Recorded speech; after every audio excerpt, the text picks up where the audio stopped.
Welcome back to Sprague Homestead on another Mailbag Monday. So the first question that we had this week was from Nadia asking, does an LGD have to be a Great Pyrenees or can it be something like an Irish Wolfhound or a Bernese Mountain Dog? So there's a couple parts to this. No, an LGD does not have to be a Great Pyrenees. There are lots of LGD breeds. Most commonly in the United States, you see stuff like the Maremma, the Anatolian, the Commodore, the Bernese Mountain Dog. There are some lines that are more tailored to an LGD than others. Kangles are another one. There's quite a few. Akbosh. So there's quite a few breeds in the United States. There are a lot of other breeds overseas that we don't necessarily see here as often.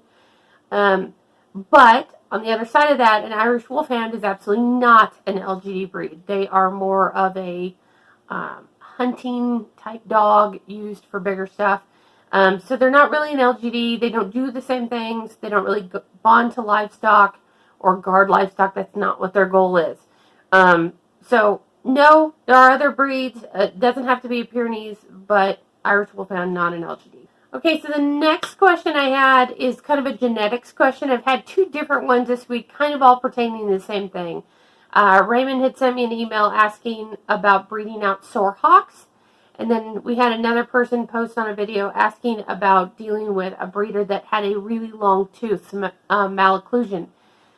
So here's what I'm going to say about genetics issues. If you know that it is a genetics issue, and you know, there's things you have to kind of do to go through and eliminate and make sure that it's not, like, a tooth can be an accident that has pulled the tooth out. Sore hawks can be rusty cage wire, bad cage wire, unsupported wire, the wrong wire, or even overgrown toenails. So there's a lot that can be going on. But if you're sure that it's a genetic problem, yes, it can be bred out. No, it's probably not worth the effort. A lot of show breeders that will get stuff will work on breeding it out.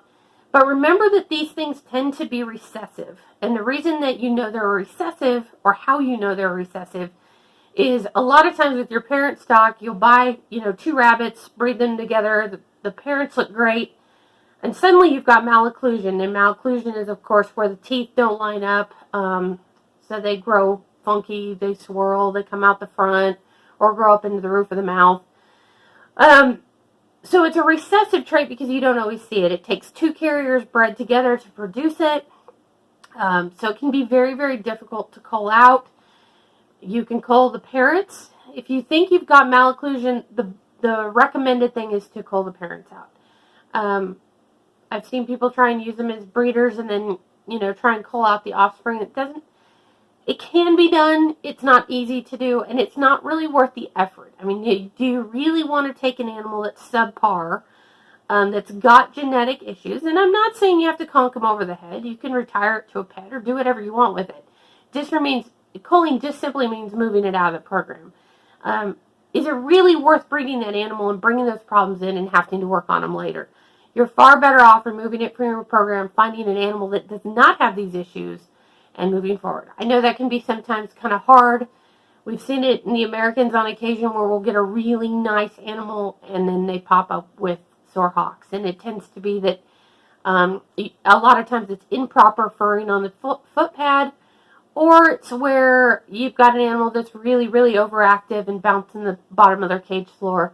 If that's the case, you can support the floor. But once you get on the cycle of sore hawks, it pretty much continues. And this is a problem that's been dealt with in breeds before. True story, many, many years ago, French lot breeders actually used to have a lot of problems with sore hawks and poor furring on the feet, so they bred in Angoras, which is kind of interesting.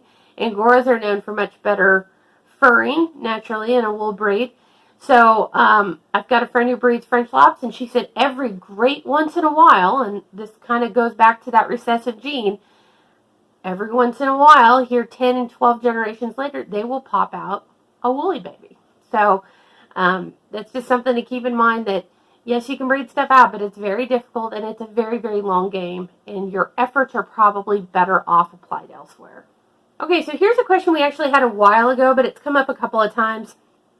Steve had written Does a Border Collie pure cross make a good farm dog?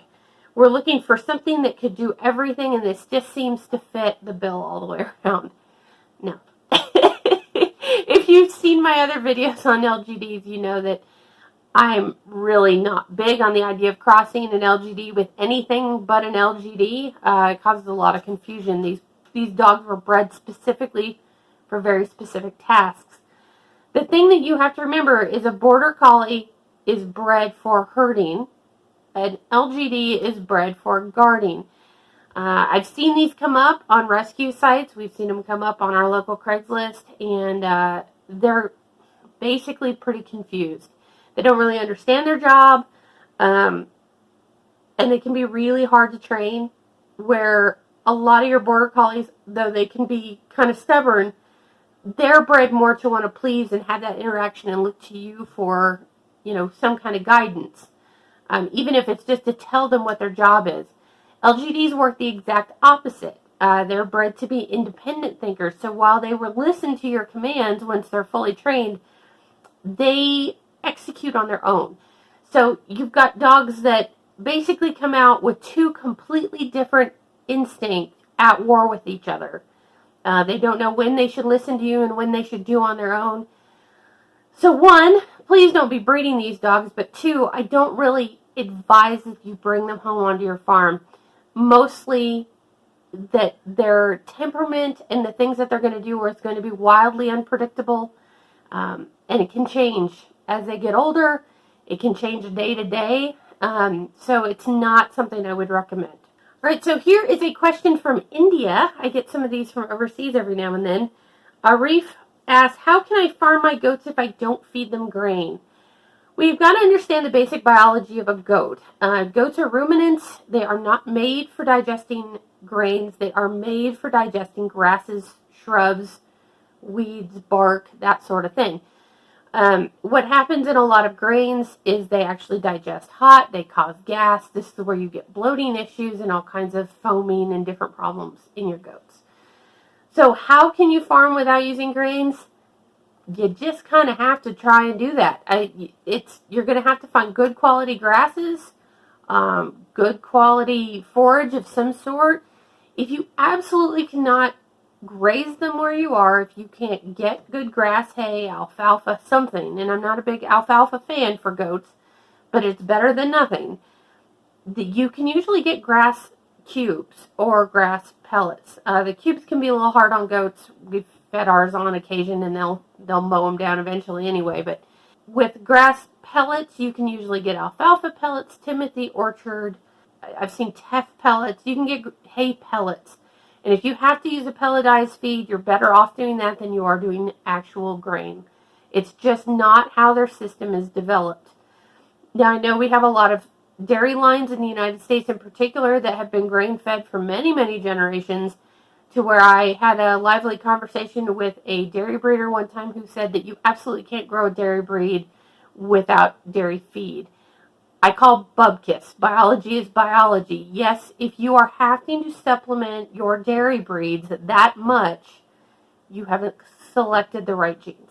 That's just my opinion, of course, but I don't really push for the idea of grains in your goats. It's just not how they're created. It's just not something I think is a very good idea. Okay, so another question we had this week from Perry was, how do I keep mosquitoes away from my kids? And this is becoming a bigger deal all the way around. Of course, with the RHDV2 out right now, everybody's asking the question of how do I keep flies and mosquitoes off of my rabbits. For us, it's a little bit easier. We keep them in a building. We use the Country Vet spray that sprays down the middle of the barn. We use screen doors on the ends to help keep the bugs out. Nothing is foolproof, of course. You still get some in, but usually the fly spray takes care of it. The biggest problem you run into is if you are outside, how do you do that? Well, with mosquitoes, I've known people to have great success with using some of the coils and some of the other things that you put out on your patio to help keep the mosquitoes down. So you can try that. I had a friend who used to plant, I want to say it's citronella geranium, around her rabbitry, and that kind of helped too. It tried to keep the bugs away. So any of those kind of personal protection products that you can get for hiking and that kind of stuff, you can put in front of your hutches or on top of your hutches to try and keep the bugs down. There is nothing that I am aware of that is safe to actually put on rabbits to keep the flies and the mosquitoes down. I've had people ask about horse sprays. It doesn't really work because horses don't really lick to groom the way the rabbits do, and most of those pyrethrin type products are not safe to be ingested. So unfortunately, I don't have an answer for you if you're looking for something to put specifically on the rabbits. But like I said, there's a lot of things you can do to try and put around the rabbits, cutter sprays, that kind of stuff, to try and keep the insects down around the rabbitry itself. Okay, so the last question we're going to go over today was Carol, who asked, do rabbits like dried dandelion or raspberry leaf, or do they need a little cajoling? So most of you know, if you've been around, that I dry a lot of raspberry leaf and dandelion here for my rabbits during the winter. I've never had a problem feeding it. Do they prefer the greens? Yeah, most of the time, if they can get them fresh, they'd rather eat them fresh. I actually have a few bucks that would rather eat them dry. I don't really know why, but to the point where I'll give them, a good pile of green dandelions, come in a couple days later and they won't have touched them, and they wait for them to dry out and then they eat them. So I'm not really sure what the deal is there, but most of them would rather eat them fresh, but we save plenty of them for the winter, and I've never had a rabbit not eat them at some point. All right, so that's it for our big questions for this week. If you've got questions you want us to answer in an upcoming video, just leave them down in the comments. You can also email me, send me a message on Facebook, comment on a video, and if it looks like something important, I might snag it and drag it over to this. So that is it for today from Sprague Homestead. We will see you next time. Happy homesteading.